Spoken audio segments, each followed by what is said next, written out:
أعوذ بالله السميع العليم من الشيطان اللعين الرجيم.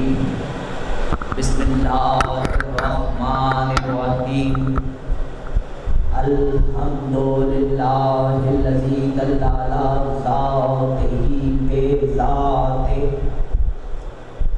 وتنزه عن مجالسة مخلوقاته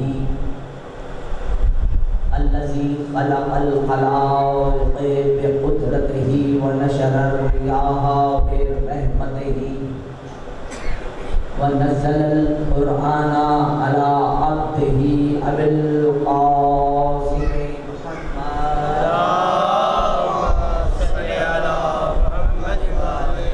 وآله الطيبين الطاهرين المعصومين المظلومين المنتجبين المنتخبين واللعنة الله على أعدائهم وعلى قوم الظالمين. أما بعد فأعوذ بالله من الشيطان اللعين الرجيم. بسم الله الرحمن الرحيم. قل لا أسألكم عليه أجرا إلا المودة في القربى. صلوات علیہ.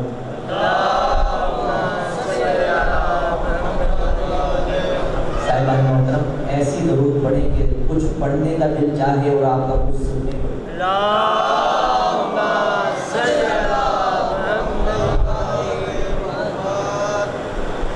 آغاز گفتگو میں کہ درود میں نے آپ کو دوبارہ التماس کی کہ درود کی تلاوت کرے، کہ درود کی ایک فضیلت بیان کر کے میں اپنے موقع اپنے نقطۂ گفتگو پر آتا ہوں کہ درود پڑھنے کا سب سے زیادہ ثواب آپ کو امام صادق علیہ السلام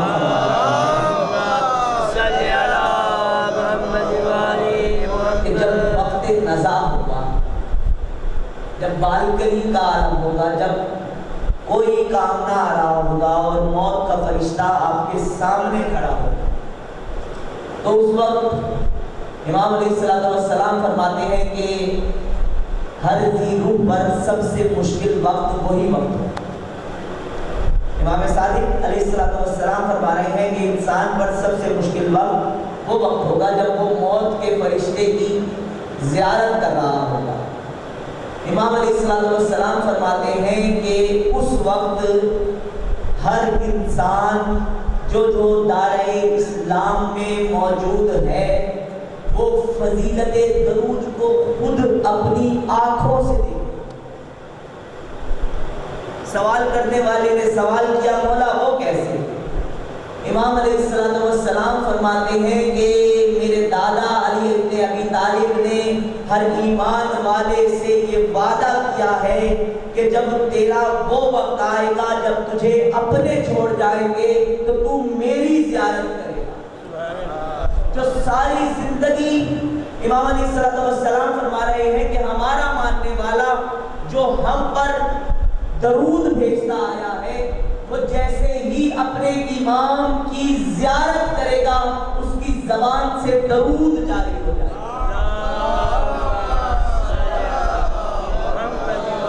میرے مولا امام صادق علیہ السلام فرماتے ہیں جیسے ہی درود اس کی زبان سے صادر ہوگا اور وہ میری جد علی ابن ابی طالب علیہ السلام کی زیارت کر رہا ہوگا، بس یہی وقت ہوگا اور اتنا ہی وقت لگے گا جتنا وہ درود کی تلاوت میں صرف کرے گا کہ اس کی روح اس کے جسم کو چھوڑ چکی ہو. دیکھیے گا کتنی بڑی فضیلت اور کتنا بڑا مقام ہے درود پڑھنے والے کا کہ جب میرا مولا فرماتا ہے جب میرے جد امجد کی زیارت کر رہا ہوگا اس وقت درود اس کی زبان سے صادر ہوگا، بس جتنا وقت وہ درود پڑھے گا اس وقت میں اس کی روح علیحدہ. تو ہمیں درود کی فضیلت ہماری زندگی میں بھی ہمیں معلوم ہوگی اور جانے کے بعد بھی. جو آیہ مجیدہ سرنامہ کلام بنائی، آیہ مودت کے نام سے بہت سے علماء کرام آپ سے گفتگو اس آیت پر کرتے آئے ہیں. قل لا اسألكم علیہ اجرا الا المودۃ فی القربى.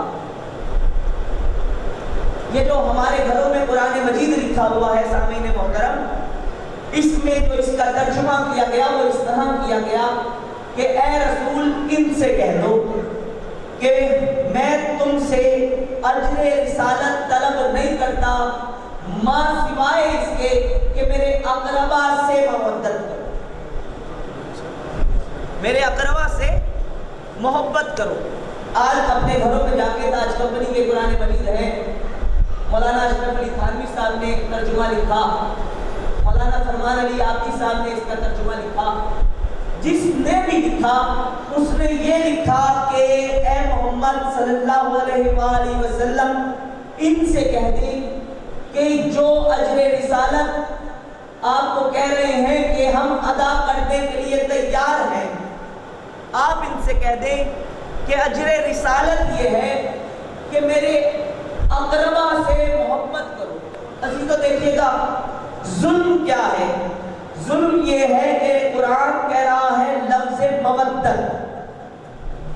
قرآن کہہ رہا ہے لفظ قربا، ہم ترجمہ کر رہے ہیں محبت کا، ہم ترجمہ کر رہے ہیں اقربا کا، جبکہ نہ محبت کا کوئی لفظ استعمال ہوا آیت میں، نہ اقربا کے لیے کوئی لفظ استعمال ہوا اس آیت مجیدہ میں. لفظ استعمال ہوا مودت کا. مودت کا مودت اور محبت میں بہت فرق ہوا کرتا ہے.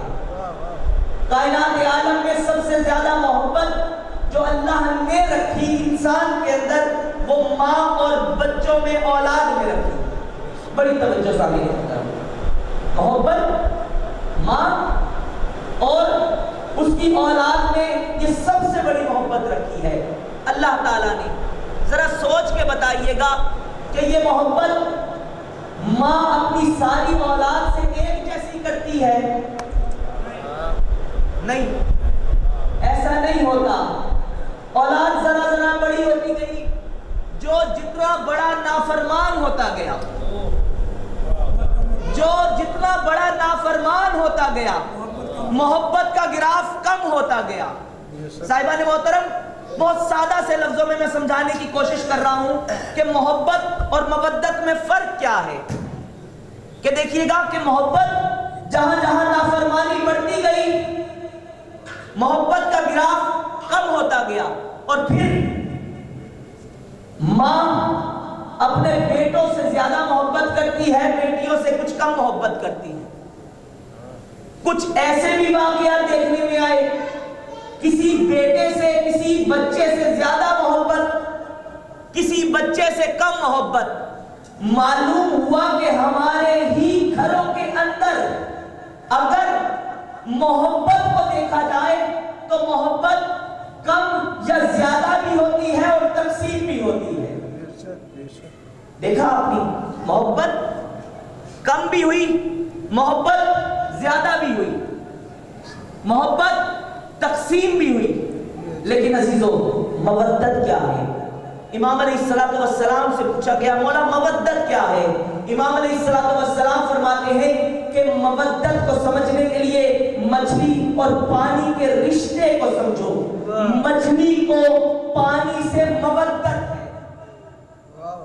محبت نہیں ہے. انسان کو آکسیجن کے ساتھ ہوا کے ساتھ مودت ہے، محبت نہیں ہے. محترم صلوات پڑھیں محمد والے محمد کی ذات صلی اللہ محمد والے بارہ دیگر صلوات اللہم صلی اللہ محمد. نعرہ تکبیر، نعرہ رسالت، نعرہ حیدری، مشنودی محمد والے محمد بلندتر صلوات صلی اللہ محمد والے. امام علیہ السلام فرما رہے ہیں کہ مچھلی کو پانی سے مودت ہے، محبت نہیں ہے. مودت کے رشتے کا پتہ چلا کہ مودت کیا ہوتی ہے. امام نے فرمایا کہ مچھلی کو پانی سے مودت ہے، اگر آپ مچھلی کو پانی سے باہر نکال لیں گے تو کیا ہوگا؟ مر جائے گی، زندگی نہیں رہے گی۔ امام علیہ السلام فرما رہے ہیں کہ مچھلی کو پانی سے مودت ہے۔ مودت سمجھ آئی کہ اگر مودت نہ ہو تو موت واقعہ ہو جاتی ہے۔ اب بھی آیت کو نہیں سمجھے، اللہ فرما رہا ہے اللہ اسألکم علیہ اجرا الا المودۃ فی القربى، کہ اے محمد ان سے کہہ دو جو اجر رسالت طلب کر رہے ہیں کہ اگر تم مجھے اجر رسالت دینا چاہتے ہو تو قربا کے ساتھ مودت کرو۔ عزیزوں، یہ قربا اقربا نہیں ہے، قربا کا جو لفظ ہے، قربا کا لفظ، یہ واحد مؤنث کی طرف اگر عربی میں اشارہ کرنا ہو، عربی میں ایک واحد لڑکی کی طرف اشارہ کرنا ہو تو جو لفظ استعمال ہوتا ہے وہ قربا کا ہے۔ عزیزان محترم، کہ ایک واحد مؤنث کی طرف اگر اشارہ کرنا ہو تو لفظ استعمال ہوتا ہے قربا۔ اللہ نے لفظ استعمال کیا قربا، کہ اگر مجھے مودت اجر رسالت دینا چاہتے ہو تو جو واحد مؤنث، کوئی ایک واحد مؤنث ہے، اس سے مودت کرو۔ تو عزیزان محترم، ابھی بھی آپ نہیں سمجھے، اللہ کہنا یہ چاہتا ہے اے رسول ان سے کہہ دو کہ اگر تم نمازوں کی اجرت دینا چاہتے ہو، اگر روزوں کی اجرت دینا چاہتے ہو، اگر حج کی اجرت دینا چاہتے ہو، اگر احکامات شریعت کی اجرت دینا چاہتے ہو، اگر تبلیغ اسلام کی اجرت دینا چاہتے ہو تو صرف اور صرف میری بیٹی کے ساتھ مودت کرو۔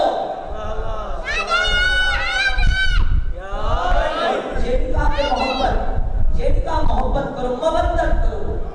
اب دیکھیے گا مودت، اب جو بھی سیدہ کے ساتھ مودت کرتا ہے وہ زندگی میں ہے، جو سیدہ کا دشمن ہے اس کا مطلب یہ ہے کہ وہ زندہ نہیں ہے، وہ چلتی پھرتی لاشیں ہیں۔ اب یہ نہ دیکھنا کہ کون کس کو رسول اللہ کہتا ہے، کون کس کو بڑا مقام دیتا ہے، کون کس کو اپنا آقا و مولا مانتا ہے، بس رسول نے اور قرآن نے ایک آپ کو ترازو دے دیا ہے کہ اگر رسول کو اجر رسالت دینا چاہتے ہو تو صرف سیدہ کے ساتھ مودت کرنے والوں کو دیکھو کہ کون ایسا ہے جو سیدہ کو اور عزیزان محترم سیدہ کے ساتھ مودت کا حکم دیا گیا، محبت کا حکم نہیں دیا گیا۔ اب جو بھی سیدہ کے ساتھ مودت کرنا چاہتا ہے،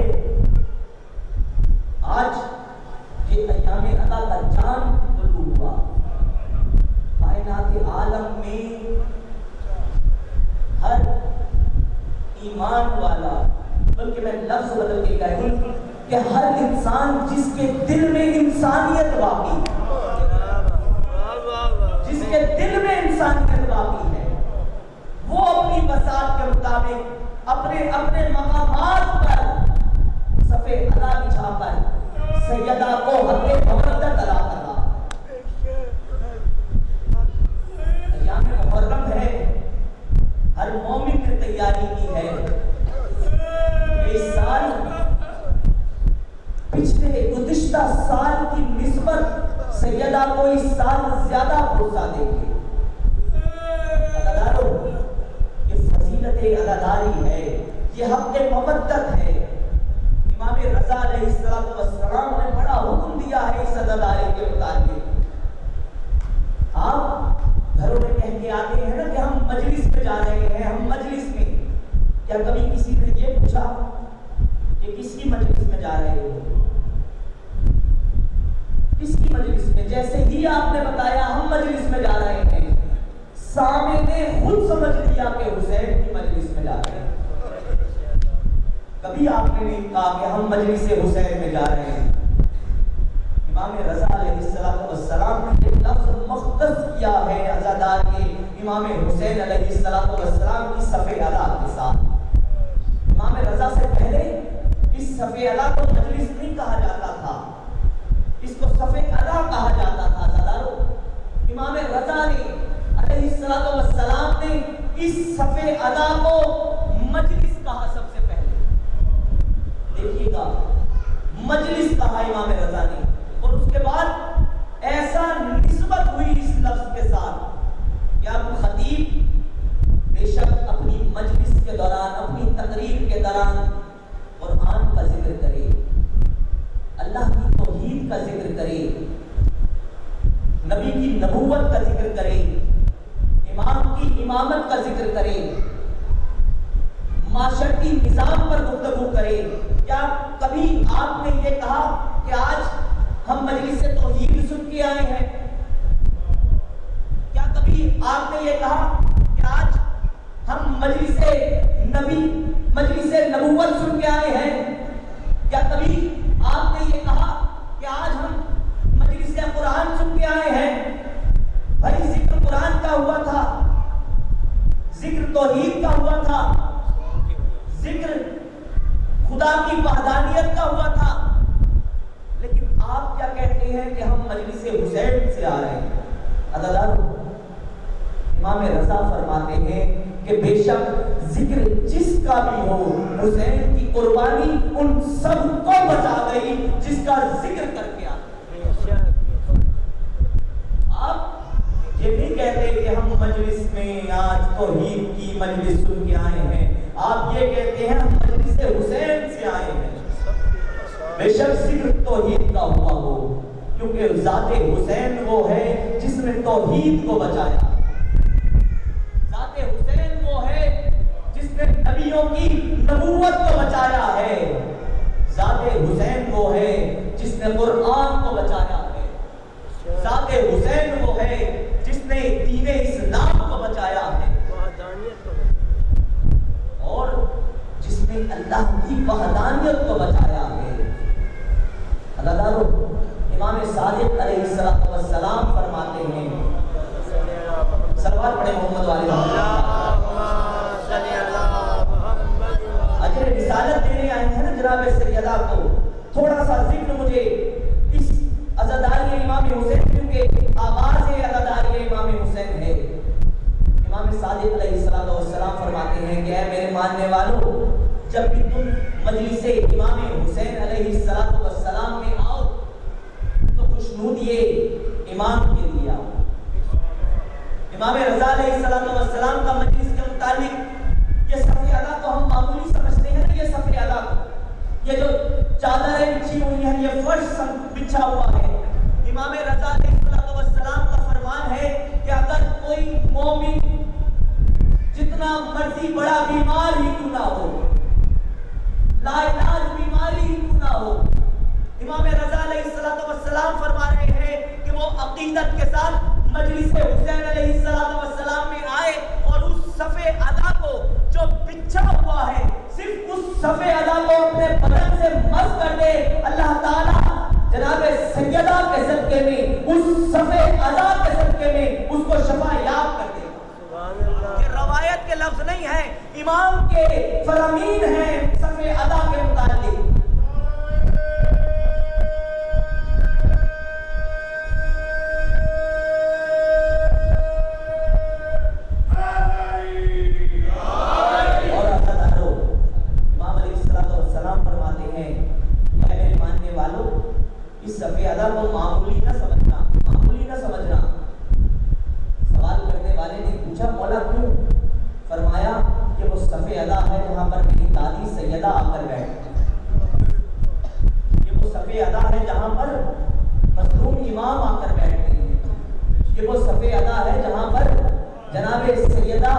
زینب سلام اللہ علیہا آ کر بیٹھتی ہیں.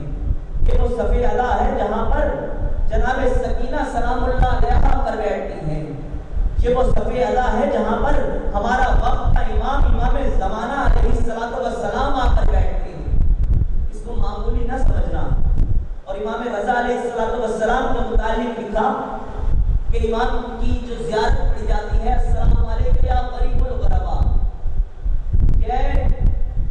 وہ امام جو غربت میں مارا گیا. لیکن امام رضا علیہ السلام جب بھی روتے حسین کہہ کر کہا۔ روایت کے لفظ یہ ہیں کہ جیسے ہی آج چاند نظر آیا نا، چاند دیکھنے کے بعد ہم اپنی باتوں میں بھی لگ گئے، گھر کے کام کاج میں بھی لگ گئے، اپنی مصروفیات میں بھی لگ گئے۔ کل مزید مجلس اعلیٰ میں جا کر ہم تھوڑی دیر کے لیے پوچھتا رہیں گے بیوی کو اپنی اپنی بساط کے مطابق، لیکن امام رضا علیہ السلام کے جو روٹین تھی، روایات کہتی ہیں کہ جیسے ہی امام رضا علیہ السلام چاند محرم کو دیکھا کرتے تھے، امام علیہ السلام اپنے گھر میں صف ادا بچھا دیتے اور اس صف ادا پر بیٹھ جاتے تھے۔ اور کب تک؟ تاریخ کہتی ہے کہ کوئی ایسا وقت نہیں تھا کہ مولا اس صف ادا سے اٹھتے، ہر وقت امام صف ادا پر بیٹھے رہتے، اپنا گریبان چاک کر لیتے، کبھی اپنے سر کو پیٹا کرتے تھے، کبھی اپنے سینے پر ماتم کیا کرتے تھے اور کہتے تھے اے دادا حسین میں آپ کی عزاداری کا حق ادا نہیں کر سکا، اے دادا میں آپ کی عزاداری کا حق ادا نہیں کر سکا۔ عزاداروں، ایام ادا شروع ہو گئے، ایام ادا کا چاند طلوع ہو گیا، ہمارا آقا و مولا ہمارے امام بارگاہوں میں ہمارا مہمان بن کر آ گیا ہے۔ عزادارہ میں مظلوم، وہ مظلوم امام ہمارا مہمان بن کر ہمارے عزا خانوں میں آ گیا ہے۔ آج جتنا رو سکتے ہو رو لو، یہ بہت کم ایام ہیں، یہ ایام حسین علیہ السلام کے ایام ہیں۔ چاند دیکھتے ہو یہ حسین کا محرم شروع ہوا ہے، یہ حسین کا محرم شروع ہوا ہے۔ عزاداروں، حسین کا محرم صرف 10 دن کا محرم ہے، 10 محرم تک حسین کو روتے رہنا، لیکن شام غریبہ کے بعد حسین اپنی بہن کی چادر کو رو۔ 10 محرم کے بعد محرم جناب زینب کی چادر کا محرم ہے۔ عزاداروں، آپ کبھی یہ سوچتے ہوں گے کہ ہم مجلس میں آتے ہیں، ہم مجلس میں آتے ہیں، کبھی یہ بھی غرور کرتے ہوں گے کہ ہم مجلس میں سنتے ہیں، کبھی یہ بھی غرور کرتے ہوں گے کہ ہم ماتم کرتے ہیں، کبھی یہ بھی غرور کرتے ہوں گے کہ ہم مجلس کرواتے ہیں۔ عزاداروں، امام رضا علیہ السلام فرماتے ہیں کہ کبھی کسی کو یہ اذن حاصل ہی نہیں ہے کہ وہ میری جد کا غم منا سکے۔ سوال کرنے والے نے کہا مولا کیسے وہ اذن حاصل نہیں؟ کہا اللہ نے وہ طاقت ہی عطا نہیں فرمائی کہ میرے دادا کے ادائے حسین میں کوئی چل کے آ جائے۔ کہا مولا پھر کیسے آتے ہیں؟ کہا یہ دعائیں میری دادی کی دعا کا اثر ہے، سیدہ کی دعا کا اثر ہے۔ عزاداروں، سیدہ نے ہمارے حق میں دعا کی ہے کہ ہم اپنا گھر بار چھوڑ کر اس صف ادا پر آ گئے ہیں۔ یہ ہمارا کمال نہیں ہے، یہ دعائے سیدہ ہے، یہ عزاداری دعائے سیدہ ہے۔ عزادارہ میں مظلوم، چاند محرم کا طلوع ہوا ہے، ہر شخص نے اپنی اپنی بساط کے مطابق صف ادا بچھائی ہے، ہر مومن نے اپنی اپنی بساط کے مطابق صف ادا بچھائی ہے۔ ابھی چند دنوں پہلے کی بات ہے کہ عراق کا ایک شہری ہے جو اپنے گھر میں صف ادا بچھا رہا تھا۔ جو مومن جو کربلا کے زائر تھے انہوں نے دیکھا کہ ایک شخص ہے جو بار بار ہر ایک کو کہتا ہے کہ آپ میرے گھر میں آئیں، آپ میرے گھر میں آئیں۔ مومنین نے اس کے گھر میں جب داخل ہوئے تو دیکھا کہ اس کے گھر میں ایک سادہ سا فرش بچھا ہوا ہے، اس پہ ایک دسترخوان لگا ہوا ہے جس پر روٹیاں رکھی ہوئی ہیں اور ان پر کھجوریں رکھی ہوئی ہیں۔ مومنین بیٹھتے، چند ٹکڑے کھاتے، کچھ مومنین اسے دعائیں دیتے، کچھ مومنین اپنا منہ بنا کر چلے جاتے۔ عزاداروں، ایک مومن تھا، وہ جب اس گھر میں داخل ہوا، روایت کے الفاظ یہ ہیں کہ اس نے دیکھا کہ وہ مومن جب کوئی چلا جاتا ہے تو اس کا شکریہ بھی ادا کرتا ہے. اس مومن نے اس سے پوچھا کہ اتنے لوگوں کو جو بلا رہا ہے تیرا آمدن کا ذریعہ کیا ہے؟ زداران مظلوم یہ مومن کہتا ہے کہ میرا ایک ٹھیلا ہے، ٹھیلا جس پہ میں روزانہ کھجورے بیچا کرتا ہوں. اس نے کہا کہ کھجورے بیچ کر چھوٹے سے ٹھیلے سے تو اتنے لوگوں کو کیسے لنگر کرا رہا ہے؟ عزیزانو روایت کے لفظ یہ ہیں کہ اس نے کہا کہ جب میں دسترخوان بچھاتا ہوں اور میں عزاداروں کو کہتا ہوں آؤ ہمارے گھر میں صفِ ادا بچھی ہوئی ہے، تو میں یہ نہیں سوچتا کہ انتظام کہاں سے ہوگا. کہتا ہے کہ میں نے ایک رات خواب میں دیکھا تھا کہ ایک سیدہ بی بی آئی تھی، انہوں نے فرمایا تھا کہ تو صفِ ادا بچھایا کر، تیری صفِ ادا کا انتظام ہم خود کیا کریں گے. ذات سیدہ وہ ہے جو یہ نہیں دیکھا کرتی کہ کون کتنی بڑی مجلس کروا رہا ہے، یہ نہیں دیکھا کرتی کہ کون پڑھ رہا ہے، یہ نہیں دیکھا کرتی کہ کتنے لوگ آئے ہوئے ہیں، یہ نہیں دیکھا کرتی کہ کتنے کیا کیا انتظام کیا ہوا ہے. سیدہ صرف اور صرف پانی کی نیت کو دیکھتی ہے، صرف نیت کو دیکھتی ہے. عزاداروں یہ حسین کا ذکر ہے، یہ اس غریب کا ذکر ہے. عزاداروں تمہیں بڑا یاد کیا ہے، تمہیں بڑا یاد کیا ہے حسین علیہ السلام نے. اپنے آپ کو کمتر نہ سمجھا کرو، کمتر نہ سمجھا کرو. تم دعائے سیدہ ہو، تم دعائے سیدہ ہو.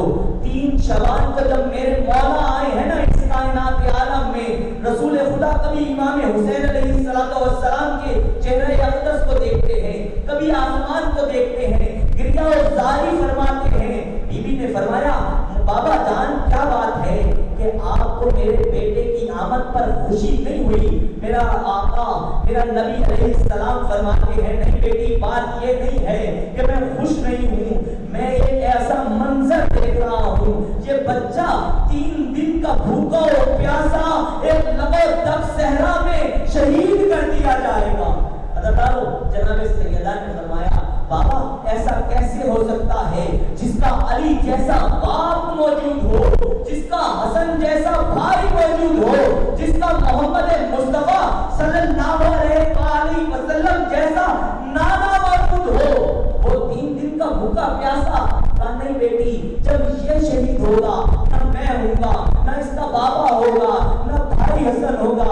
عزادارو بی بی نے فرمایا اچھا بابا جب کوئی نہیں ہوگا تو سیدہ اس کو مارنے والوں کے آگے ہاتھ جوڑ کر کھڑی ہو جائے گی اور کہے گی میرے بچے کو نہ مارو، میرے بچے کو نہ ذبح کرو. عزادارو رسول خدا نے فرمایا سیدہ فاطمہ آپ بھی نہیں ہوں گی، آپ بھی نہیں ہوں گی. عزادارو جب یہ سنا نا کوئی نہیں ہوگا، سیدہ تڑپنے لگی اور فرماتی کیا ہے کہ اے بابا جب کوئی نہیں ہوگا میرے بچے کا غم کون کرے گا، میرے بچے کی صفِ ادا کون بچائے گا. عزاداران مظلوم امام رسول خدا نے فرمایا اے بیٹی اللہ ایک قوم کو پیدا کرے گا جس کے جوان تیرے جوانوں کا ماتم کریں گے، جس کے بوڑھے تیرے بوڑھوں کا ماتم کریں گے، جس کے بچے تیرے بچوں کا ماتم کریں گے. عزادارو جناب سیدہ نے یہ سنا ایک دفعہ کھڑی ہوئی اور فرماتی کیا ہے اے بابا یہ بتائیں کہ میرے بچے کے عزاداروں کو آپ کیا تحفہ دیں گے؟ رسول خدا نے فرمایا میں شافی محشر ہوں، شفاعت کروں گا. علی کے پاس آئی یا علی میرے بچے کے عزاداروں کو کیا تحفہ دیں گی؟ فرماتے ہیں میں ساقی کوثر ہوں، کوثر کے جام اپنے ہاتھ سے پھیلاؤں گا. عزادارو جناب سیدہ امام حسن مجتبی کے پاس آئی، فرماتی ہیں اے بیٹا حسن اپنے بھائی کے عزاداروں کو کیا تحفہ دو گے؟ کہا اماں میں جوانان جنت کا سردار ہوں، میں تمام کو جنت میں داخل کروں گا. عزادارو بی خاموش ہو گئی، خاموش ہو گئی. خاموش ہوتے ہی امام حسن مجتبی فرماتے ہیں اماں آپ میرے بھائی کو کے عزاداروں کو کیا تحفہ؟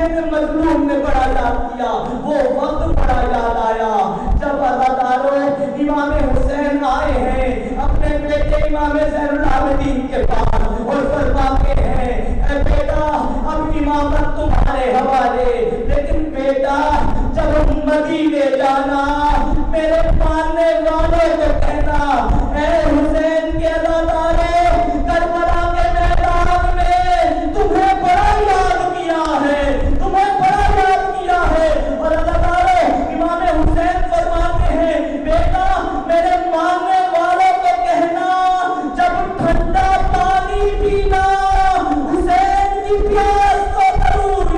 عزاداران مظلوم امام حسین علیہ السلام آئے ہیں اس سین پر جو آخری سفر ہے، آخری سفر ہے۔ فرماتے کیا ہے اے ذوالجناح یہ میرا آخری سفر ہے، مجھے مقتل کی طرف لے کے چل۔ اور ایک دفعہ تلوار نکالی اور جنگ کی، جنگ کرتے ہیں کہتے جاتے ہیں اے شامیوں کہاں بھاگتے ہو، تم نے میرے اکبر کو مارا ہے، تم نے میرے قاسم کو مارا ہے، تم نے میرے علی اکبر کو مارا، تم نے میرے اصغر کو مارا۔